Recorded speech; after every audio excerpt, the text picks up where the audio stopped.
Hello everyone. So what we have done in the last class? In the last class, first we have discussed Stirling's approximation.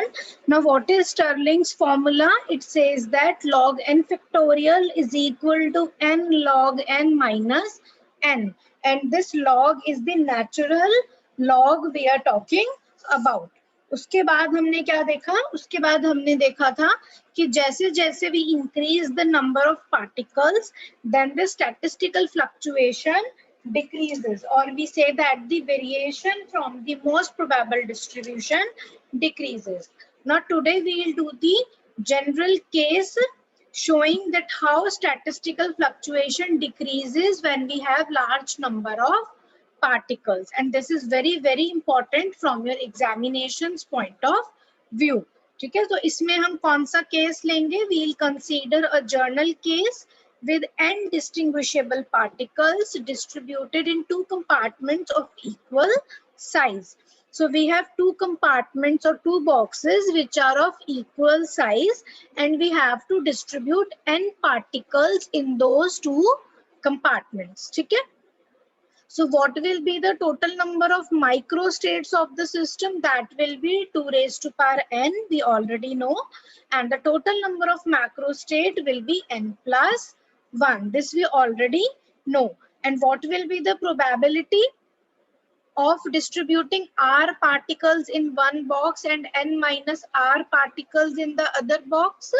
We know that probability is NCR upon 2 raised to power n.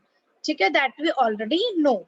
Now first we'll write down the probability for the most probable distribution. मतलब उस macro state की probability जिसके आने की जो possibility है वो maximum है.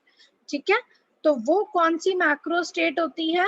Macro state of maximum probability is that state in which r is equal to n upon 2. So we'll substitute r is equal to n upon 2 in the general expression, which is NCR upon 2 raised to power n. So we'll get the probability for the distribution. जब r हमारा n upon 2 है तो उस case में n minus r भी n upon 2 होगा, and the probability corresponding to this macro state is maximum. So it is denoted by p max, and it is given by, we already know this relation. This is the probability of the most probable macro state, n factorial upon n by 2 factorial whole square into 1 upon 2 raised to power n. ठीक है, तो हमने probability लिख ली उस macro state की जिसके आने की प्रोबेबिलिटी मैक्सिमम है. ठीक है, अब हम क्या करेंगे? अब हम एक दूसरी मैक्रो स्टेट लेंगे which is slightly different from the most probable macro state. Let's say हम जो मैक्रो स्टेट ले रहे हैं उसमें we have n by 2 plus x particles in one box. अगर एक बॉक्स में हम x पार्टिकल्स ऐड कर रहे हैं तो दूसरे बॉक्स में से हमें x पार्टिकल्स माइनस करने पड़ेंगे ताकि टोटल नंबर ऑफ पार्टिकल्स जो है वो कांस्टेंट रहे, विच इज n. ठीक है, so n by 2 plus x plus n by 2 minus x is n. So we have distributed n upon 2 plus x particles in one box and n upon 2 minus x particles in the other box. So this is a different macro state. तो इस macro state की probability जो है let it be denoted by px. तो ये क्या हो जाएगी? NCR upon 2 raised to power n होता है. यहाँ पर r क्या है हमारा? यहाँ पर r है n by 2 plus x. तो फॉर्मूला हो गया NC n by 2 plus x into 1 upon 2 raised to power n. ठीक है, तो हमने क्या किया? हमने दो एक्सप्रेशंस लिखी प्रोबेबिलिटी की. एक तो हमने प्रोबेबिलिटी लिखी मोस्ट प्रोबेबल मैक्रो स्टेट की, दूसरा हमने प्रोबेबिलिटी लिखी एक दूसरी मैक्रो स्टेट की which is slightly different from the most probable macro state. ठीक है, और यहाँ पर जो हम x ले रहे हैं this is very less than n. मतलब जो हमारी मैक्रो स्टेट है वो थोड़ी सी ही डिफरेंट है from the most probable macro state. ठीक है, तो हमने ये दो प्रोबेबिलिटी लिखी. जब हमने लास्ट क्लास में ऐसे केस किया था तो हमने पहले प्रोबेबिलिटी लिखी थी मोस्ट प्रोबेबल डिस्ट्रीब्यूशन की, उसके बाद हमने प्रोबेबिलिटी लिखी थी उस डिस्ट्रीब्यूशन की विच इज 20% ऑफ। तो हमारा इन जनरल ये हो गया पी मैक्सिमम और ये हमारा हो गया पी एक्स। ठीक है, इसके बाद नेक्स्ट स्टेप क्या होता है, to find the relative probability. Relative probability क्या होता है, P X upon P max.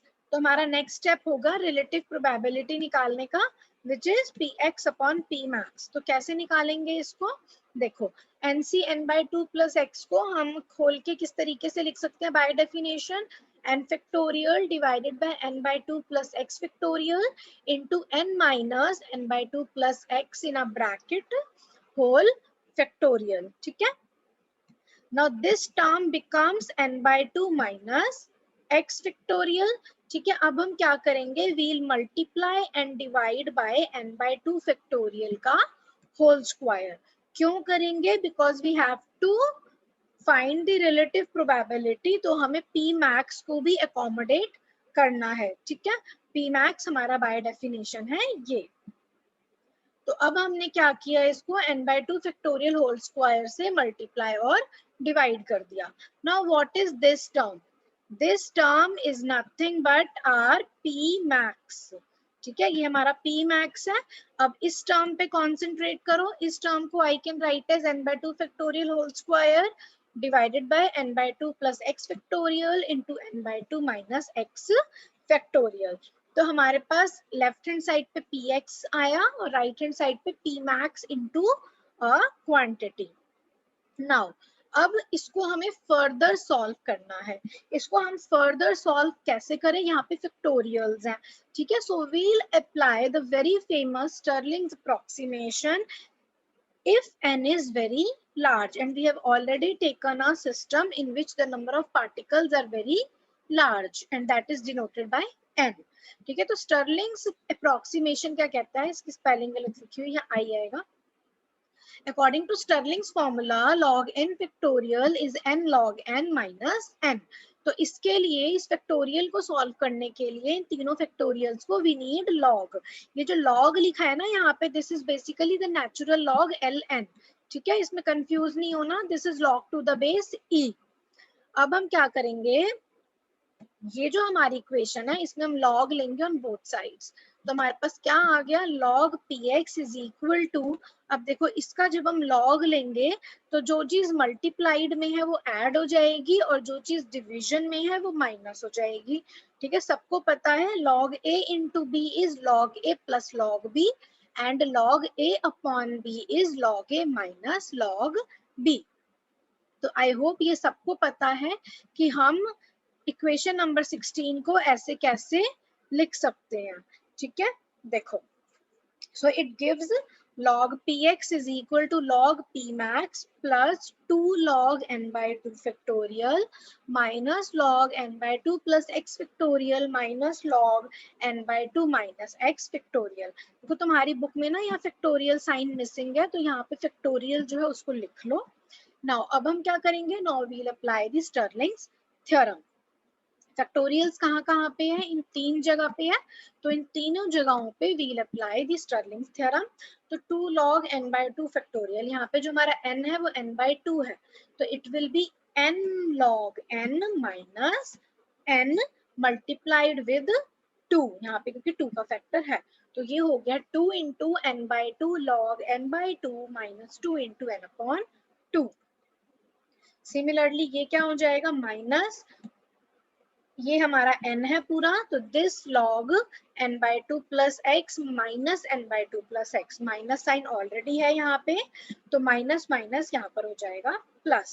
Similarly इसमें अप्लाई करो, तो ये हो जाएगा n by 2 minus x into log n by 2 minus x, minus minus plus हो गया, plus n by 2 minus x।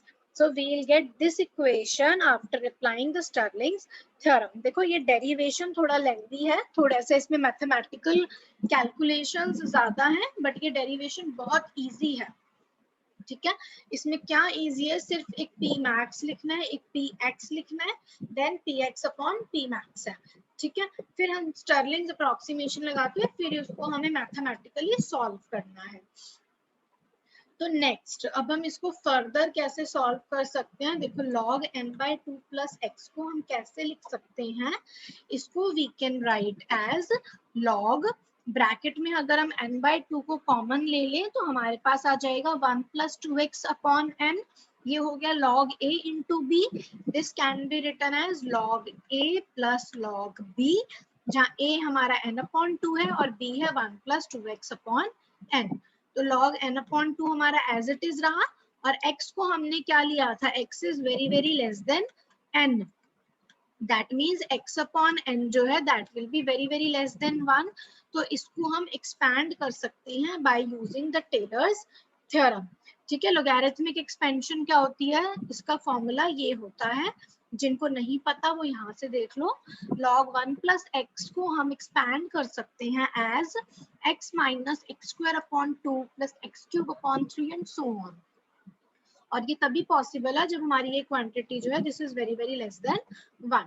तो यहाँ पे हमारा 2x अपॉन n जो है that is very very less then, तो हमारा यहाँ पे भी सेम है। तो इस तरीके से हम इसे टेलर्स थ्योरम से एक्सपैंड कर सकते हैं। ठीक है, किस तरीके से एक्सपैंड करेंगे, देखो वही फॉर्मूला लगाएंगे, log 1 plus x is x, x यहाँ पे क्या है हमारा 2x अपॉन n, तो 2x अपॉन, देखो यहाँ बुक में 2 लिखा हुआ है, इसको करेक्ट करो, यहाँ पे n आएगा, 2x upon n minus X square, X square हमारा कितना है 2x अपॉन n का whole square divided by 2 and so on. ठीक है, तो n हमारा बहुत लार्ज है, x is very very less than 1, so x upon n is very very less than 1। तो इसका मतलब x square upon n square जो है और छोटा होगा, x cube upon 4 cube, x cube upon n cube और छोटा होगा। तो we can neglect the higher order terms in this expansion. तो हम कहाँ तक रख रहे हैं अपने आप को, we are retaining up to the second order term, rest हमने नेग्लेक्ट कर दिया, because x is very very less than 1, so x upon n is very very less than 1। ठीक है, आई होप ये सबको समझ में आ रहा है। देखो सबसे पहले हमने इसमें स्टर्लिंग अप्रोक्सीमेशन लगा के इसको हमने एक्सपैंड कर दिया, हमारे पास ये इक्वेशन आ गई। अब इस इक्वेशन को हम फर्दर सिंप्लीफाई कर रहे हैं, तो फर्दर सिंप्लीफाई करने के लिए हम लोग लोगैरिथमिक एक्सपेंशन जो है उसका यूज कर रहे हैं। तो log n/2 प्लस एक्स को we can write in this form. उसके बाद if we neglect the higher order terms and retain only up to this second order term, तो हमारे पास log n/2 plus x क्या आ गया, this is equal to log n/2 plus 2x upon n minus एक 2 cancel out होगा तो minus 2x square upon n square. So we get the value of log n/2 plus x. Similarly we can find the value of log यहाँ पे log n/2 minus x। तो similarly log n/2 minus x क्या होगा, log n/2 as it is, यहाँ पर बस difference आएगा, इस प्लस साइन की जगह यहाँ पे माइनस साइन आ जाएगा। क्यों, क्योंकि log 1 माइनस एक्स क्या होता है, माइनस एक्स स्क्वायर अपॉन 2, तो इन दोनों टर्म्स में नेगेटिव साइन आएगा, this is the only difference. इसको तुम डायरेक्टली लिख सकते हो एग्जाम में। ठीक है, so after finding the value of log n/2 plus x and log n/2 minus x, substitute these two values in the equation 1.19। so now what we'll get, ये हमारा क्या हो जाएगा, n log n/2 minus n। ठीक है, तो हमने इसको यहाँ पुट करा, log px is equal to log p max, ये हो गया n log n/2 minus n minus n/2 plus x, उसमें हमने वैल्यू सब्स्टिट्यूट कर दी log n/2 प्लस x की, तो हमारे पास आया log n/2 plus 2x upon n minus 2x square upon n square, ये हमारा एज इट इज रहा, प्लस n/2 प्लस x, देखो यहाँ पर ये टर्म थी। Next minus n/2 minus x into log n/2 minus x, तो substitute log n/2 minus x, तो हमारा आ गया log n/2 minus 2x upon n minus 2x square upon n square plus n/2 minus x as it is रहेगा। तो अब हमें इस इक्वेशन को फर्दर सॉल्व करना है। तो हमने क्या किया, सबसे पहले px लिखा, pmax लिखा, फिर px और pmax का रिलेशन निकाला, फिर फैक्टोरियल को सॉल्व करने के लिए we applied the Stirling's theorem, उसके बाद हमने टेलर थ्योरम अप्लाई करी और जो लॉगरिथमिक टर्म्स हैं उनको हमने एक्सपैंड किया, फिर उनकी जो वैल्यूज आई उनको हमने सेकेंड ऑर्डर टर्म तक रिटेन करा, since x upon n is very very less than 1, फिर उस वैल्यू को हमने जनरल एक्सप्रेशन में सब्स्टिट्यूट करा। अब हम उसको फर्दर मैथमेटिकली सॉल्व करेंगे। तो ये हमने एज इट इज लिखा, log p max plus n log n by 2 minus n, देखो ये जो माइनस n है हमारा, ये हमारा कैंसिल आउट हो गया यहाँ से, n by 2 plus n by 2 क्या होगा, n होगा, तो प्लस n और माइनस n ये दोनों हमारे कैंसिल आउट हो गए। ठीक है, तो हमारा ये फैक्टर भी गया, ये फैक्टर भी गया और ये फैक्टर भी गया, और x और माइनस x भी हमारे कैंसिल आउट हो गए, क्योंकि सब यहाँ एडिशन और सब्ट्रैक्शन में ही है कुछ। अब क्या है, ये जो टर्म मल्टीप्लीकेशन में, इसको हमने यहाँ पे खोल दिया, तो फर्स्ट टर्म आई minus N by two into log N by two, वो हमने यहाँ लिखी। नेक्स्ट टर्म हमारे पास क्या आई, N by two cancel out हुआ, माइनस एक्स। थर्ड टर्म हमारी क्या आई, इसको एन बाई टू से मल्टीप्लाई करो, this will give plus X square, sorry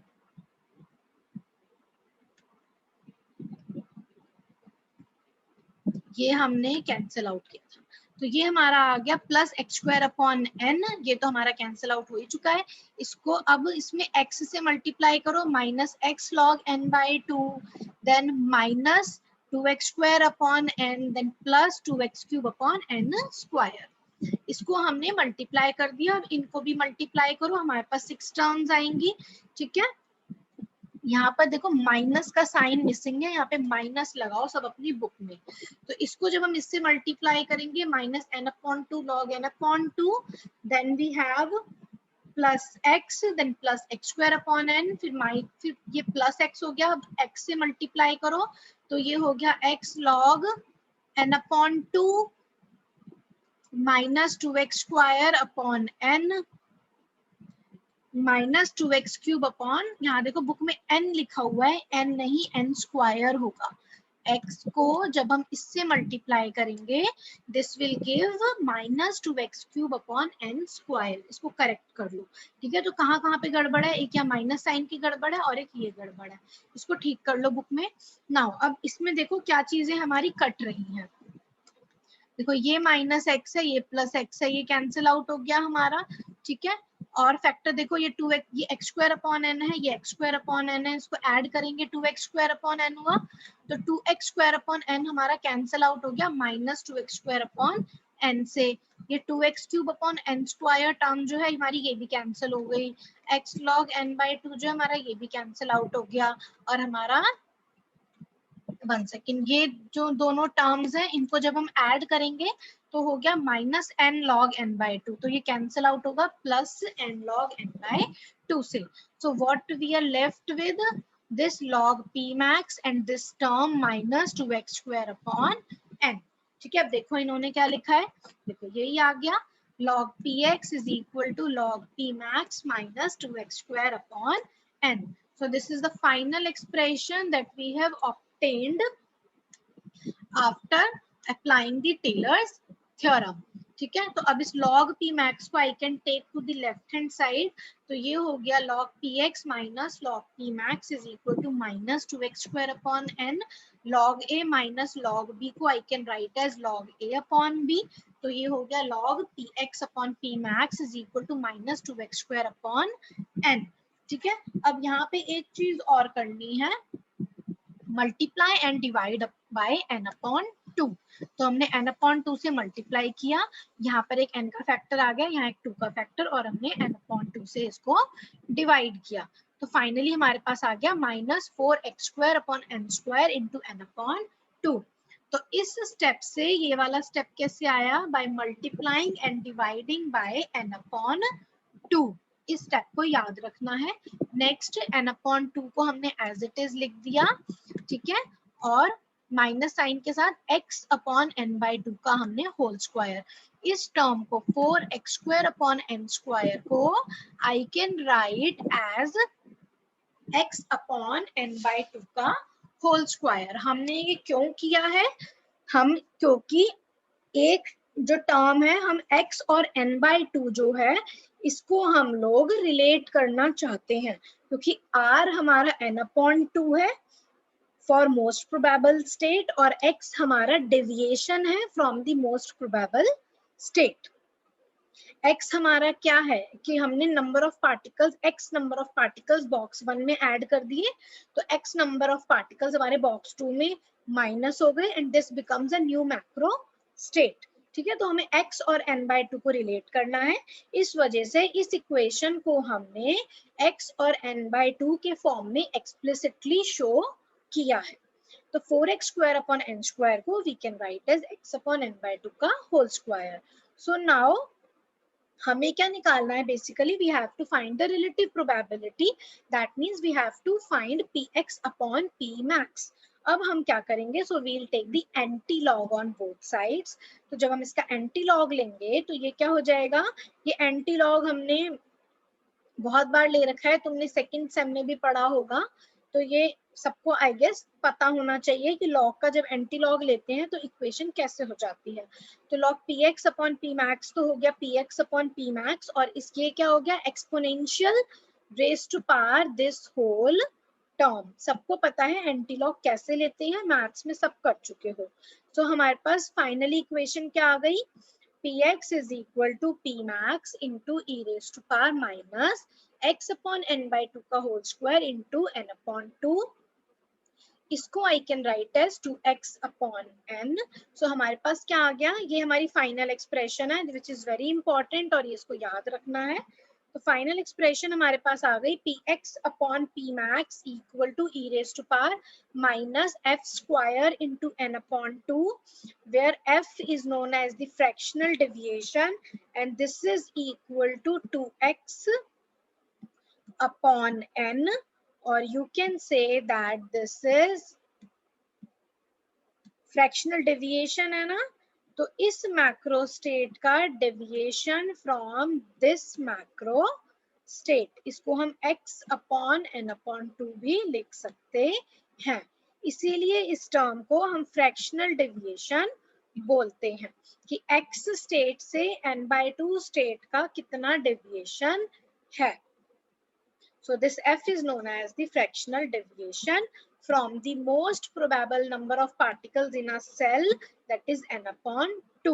कितना deviation है from the most probable number of particles, or deviation from the most probable state where r is equal to n upon 2। So ये हमारा final derivation हो गया। यहाँ पे हमने क्या किया? सबसे पहले p max लिखा, substituting r is equal to n upon 2 in the general equation NCR upon 2 raised to power n। फिर हमने px लिया, फिर हमने px अपॉन p max निकाला, उसके बाद हमने स्टर्लिंग्स अप्रोक्सीमेशन लगा के फैक्टोरियल्स की वैल्यू को सॉल्व किया। उसके बाद हमने टेलर्स थ्योरम लगा के लॉग जो है हमारा उनको एक्सपैंड किया, provided x is very very less than n। फिर हमने उन वैल्यूज को सब्स्टिट्यूट किया, उनको मैथमेटिकली सॉल्व किया and finally we land up with equation number 1.21 which says that px upon p max is equal to e raised to power minus f square into n upon 2, where f is equal to 2x upon n, which is also known as the fractional deviation। Now अब इस expression को हम discuss करेंगे कि इसमें हम देखेंगे कि एक पर्टिकुलर फ्रैक्शनल डेविएशन, एक पर्टिकुलर डेविएशन के लिए जैसे जैसे हम n की वैल्यू को बढ़ाएंगे, मींस जैसे जैसे हम नंबर ऑफ पार्टिकल्स को इंक्रीज करेंगे, तो हम देखेंगे px अपॉन p max जो है वो बहुत कम होता जाएगा। दैट मीन्स जो स्टैटिस्टिकल फ्लक्चुएशन है हमारी वो डिक्रीज हो जाएगी। मींस कोई भी हमारे जो मोस्ट प्रोबेबल मैक्रो स्टेट के आसपास जितनी भी मैक्रो स्टेट्स हैं उन सब की प्रोबेबिलिटी जो है वो हमारी अप्रोच करेगी उसी प्रोबेबिलिटी को जो मोस्ट प्रोबेबल मैक्रो स्टेट की प्रोबेबिलिटी है।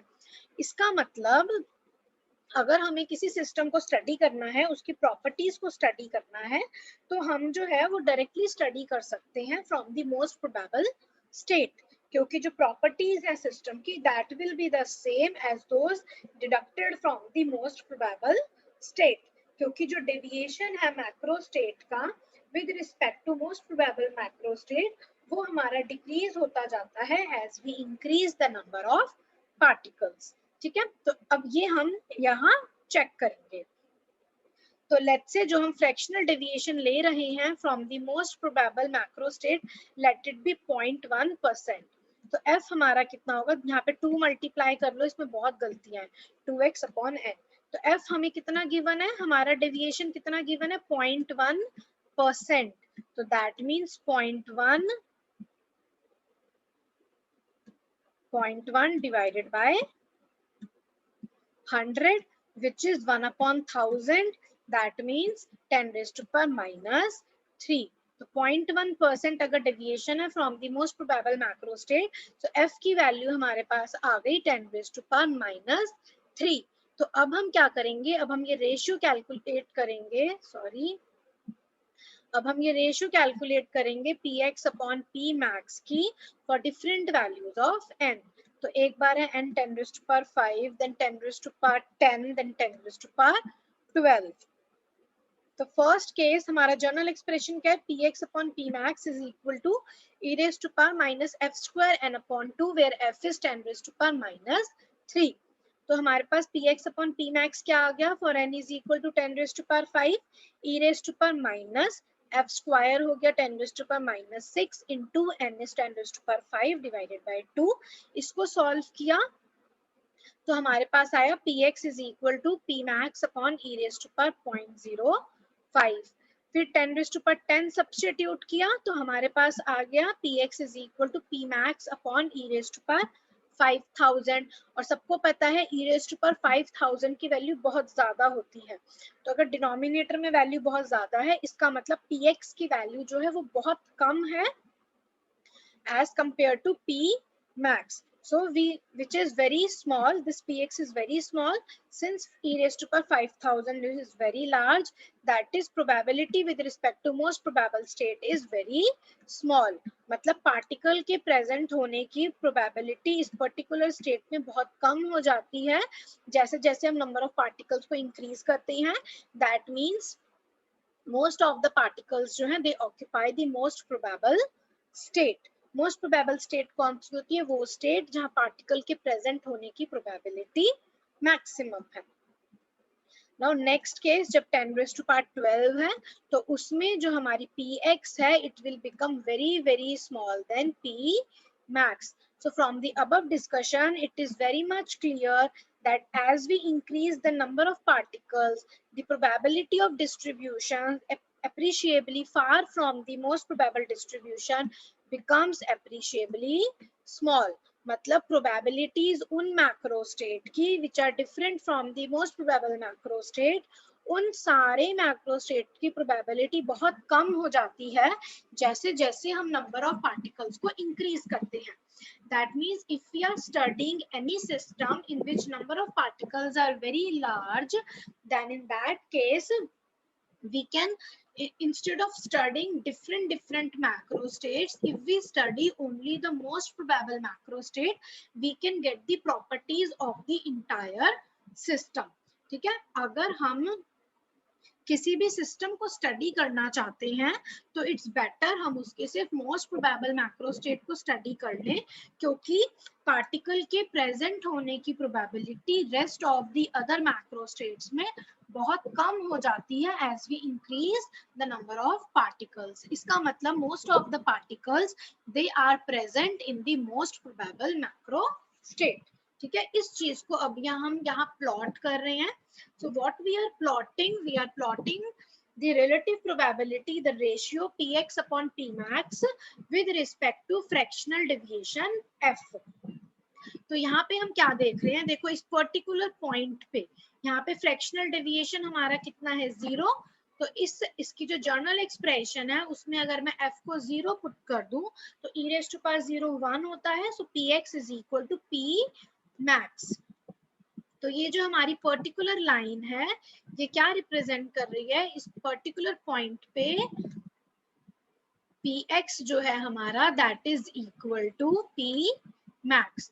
मतलब जब हमारा फ्रैक्शनल डेविएशन 0 है उस केस में जो प्रोबेबिलिटी है किसी दूसरी स्टेट की वही प्रोबेबिलिटी है हमारी मैक्रो स्टेट की, क्योंकि कोई डेविएशन ही नहीं है। ठीक है, इसका मतलब we are talking about macro state, most probable macro state. तो इस पॉइंट पे px is equal to p max है। फिर जैसे जैसे हम देख रहे हैं कि हम एक ऐसी मैक्रो स्टेट है which is 0.1% away from the most probable state, then 0.2, then 0.3। ठीक है, और नंबर ऑफ पार्टिकल्स जो है उनको हम इंक्रीज कर रहे हैं, n1 is greater than n2 greater than n3। तो यहाँ पर हम क्या देख रहे हैं, देखो ये हमारा कुछ नहीं बता रहा, ये बस हमें ये चीज बता रहा है कि ये जो कर्व है ये किस तरीके का कर्व आ रहा है। देखो जैसे जैसे हम नंबर ऑफ पार्टिकल्स को बढ़ा रहे हैं ऐसे ऐसे ये जो हमारा कर्व है ये नैरो होता जा रहा है। जैसे जब नंबर ऑफ पार्टिकल्स n3 थे उस टाइम पे फ्रैक्शनल डेविएशन ज्यादा था, कर्व जो है हमारा वाइडर था। जैसे जैसे नंबर ऑफ पार्टिकल्स को हमने कम किया, ये जो कर्व है हमारा इसकी विड्थ जो है ये कम होती जा रही है। मतलब px की प्रोबेबिलिटी कम होती जा रही है as compare to p max। देखो इसको हम यहाँ पे मैं पढ़ के सुना देती हूँ तो ज्यादा क्लियर होगा कि ये ग्राफ क्या रिप्रेजेंट कर रहा है। मैं दोबारा रिपीट कर देती हूँ, हम px अपॉन p max को प्लॉट कर रहे हैं with respect to fractional deviation f। हम यहाँ पे देख रहे हैं कि जैसे जैसे हम नंबर ऑफ पार्टिकल्स को बढ़ा रहे हैं तो कर्व जो है उस पर क्या फर्क पड़ता है। यहाँ पे n3 आएगा। So as stated above from equations 1.22 and 1.23, 1.22 कौन सी इक्वेशन है, दिस वन। ठीक है, जब हम नंबर ऑफ पार्टिकल्स को बढ़ाते जा रहे हैं, दिस इज आवर इक्वेशन 1.23। जब हमने नंबर ऑफ पार्टिकल्स को बढ़ा दिया फ्रॉम 10⁻10 टू 10⁻12। तो इन दोनों इक्वेशन से it is clear that probability px with respect to most probable state is negligible. px जो है बहुत छोटा हो जाता है as compare to p max। तो हम ये कह सकते हैं कि जो most of the particles हैं they are occupying the most probable macro state. So when n increases, the probability of a macro state falls off more and more rapidly, even for a small deviation, here 0.1% with respect to most probable macro state. Hence the probability distribution curve, ये जो हमने graph plot किया है, this is known as probability distribution curve. That is a graph between fractional deviation and relative probability R becomes narrower as n increases as shown in the figure. जब n हमारा बहुत ज्यादा है तो जो macro state है deviating from the most probable macro state by even a very small amount becomes extremely improbable. Then in such cases the system lies practically in the most probable macro state. Therefore properties of the system will be the same as those deducted from the most probable state. ना ये जो paragraph है this is important. ये क्या कहता है, ये एक तरीके से पूरा कंक्लूजन है जो हमने डेरिवेशन किया है जर्नल। मैं एक बार दोबारा शुरू से बता देती हूँ, ब्रीफली रिवाइज हो जाएगा, इम्पॉर्टेंट है, ध्यान से सुनना और समझना है। सबसे पहले हमने क्या किया, हमने एक सिस्टम लिया which is consisting of 2 identical compartments and we have to distribute N distinguishable particles in those compartments. फिर हमने प्रोबेबिलिटी लिखी for most probable macro state. So we have substituted r is equal to n upon 2 in ncr upon 2 raised to power n। So we get p max। उसके बाद हमने एक दूसरी macro state ली जिसमें let's say n/2 plus x particles box 1 में है और n/2 minus x particles box 2 में है, where x is very very less than n। So this is representing the another macro state. Let's say इसकी probability को हमने represent किया bye px। तो हमने px की एक्सप्रेशन लिखी, फिर हमने px को लिखा in terms of p max, फिर हमने स्टर्लिंग्स अप्रोक्सीमेशन लगाया by taking log on both sides of the equation. After applying the Stirling's theorem, हमने Taylor's theorem apply करी और log को expand किया provided x upon n is very very less than 1। उसके बाद हमने मैथमेटिकली सॉल्व किया and we got the general expression px upon pmax is equal to e raised to power minus f square into n upon 2, where f is equal to 2x upon n or x divided by n upon 2, which is representing the fractional deviation from the most probable state. ठीक है, फिर हमने क्या किया, फिर हमने discuss किया इस एक्सप्रेशन को और हमने देखा कि अगर हम फ्रैक्शनल डेविएशन 0.1% ले रहे हैं तो जैसे जैसे हम नंबर ऑफ पार्टिकल्स को बढ़ा रहे हैं px की प्रोबेबिलिटी बहुत कम हो जाती है pmax से। इसका मतलब पार्टिकल्स के प्रेजेंट होने की प्रोबेबिलिटी बाकी मैक्रो स्टेट्स में बहुत कम है। Most of the particles or all the particles we can say they are present in the most probable macro state. मतलब जो हमारा सिस्टम है it is lying in the most probable macro state. आधे particles एक box में है, आधे particles एक बॉक्स में है, and this happens only if we have very large number of particles in a system. ये हमने देखा। उसके बाद हमने प्रोबेबिलिटी डिस्ट्रीब्यूशन कर्व बनाया विच is the graph between px upon pmax and f। ठीक है, px upon pmax is the relative probability, f is the fractional deviation.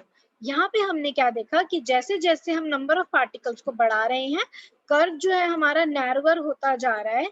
ठीक है, ये जो हमारा ये जो कर्व है ना, देखो इसकी विड्थ जो है ये हमारी कम होती जा रही है जैसे जैसे हम नंबर ऑफ पार्टिकल्स जो है उनको बढ़ा रहे हैं। मतलब हमारा जो कर्व है वो कहाँ की तरफ पीक्ड हो रहा है, it is peaked around P max where the particles are present in the most probable macro state. P max कौन सी प्रोबेबिलिटी है, प्रोबेबिलिटी है पार्टिकल्स के मोस्ट प्रोबेबल मैक्रो स्टेट में प्रेजेंट होने की। सो ये कर्व जो है हमारा ये नैरो होके पीक हो रहा है टुवर्ड्स पी मैक्स। मतलब जो पार्टिकल्स हैं उनके प्रेजेंट होने की probability rest of the macro states में बहुत कम है और most of the particles they are occupying the most probable macro state. So if we have to study a system and we have to study the different properties of the system, तो वो हम easily deduct कर सकते हैं simply by studying only the one macro state which is the most probable macro state. तो ये हमने आज देखा है और यही चीज हम फर्दर आगे यूज करेंगे जब हम मैक्सवेल बोल्ट्जमैन स्टैटिस्टिक्स और Bose Einstein and Fermi Dirac statistics पढ़ेंगे। तो वहां पर different different macro state study करने की बजाय we will simply study the most probable macro state. ठीक है, बाकी स्टेट्स को हमें स्टडी करने की जरूरत नहीं है because we know that we are studying those systems where number of particles are very very large in number. ठीक है, तो ये हमने आज देखा। This derivation is very important from your examination point of view. I hope ये सबको clear हो गया है कैसे करना है। सबसे पहले px अपॉन pmax को डिराइव करना है, उसके बाद एग्जाम में जब ये क्वेश्चन आता है तो एक दो एग्जांपल्स इनके दे देना कि as we increase the number of particles px becomes very very small as compared to pmax। उसके बाद ये ग्राफ बना देना और ये दिखाना कि जैसे जैसे हम नंबर ऑफ पार्टिकल्स को बढ़ा रहे हैं, यहाँ पर देखो ये जो हमारा ये जो विड्थ है ये सिर्फ 0.1 तक रहा है, लेकिन यहाँ पर देखो 0.2 तक पहुंच गया, यहाँ पे 0.3 तक पहुंच गया। मतलब फ्रैक्शनल डेविएशन जो है हमारा वो बढ़ गया जैसे जैसे हम नंबर ऑफ पार्टिकल्स कम हुए, और जैसे जैसे नंबर ऑफ पार्टिकल्स कम हुए हमारे जैसे जैसे नंबर ऑफ पार्टिकल्स हमारे बढ़े ये जो कर्व है ये नैरो होता गया। मतलब हमारी जो प्रोबेबिलिटी है दूसरे स्टेट्स में पार्टिकल के प्रेजेंट होने की वो कम होती गई, और जो पार्टिकल और जो हमारी मैक्रो स्टेट है विच is the most probable macro state, वहां पर पार्टिकल के आने की प्रोबेबिलिटी बढ़ती गई। ठीक है, सो आर जो है it becomes narrower as N increases। ठीक है, तो यहाँ पर we can say that the entire properties of the system can be deducted only from studying the most probable macro state।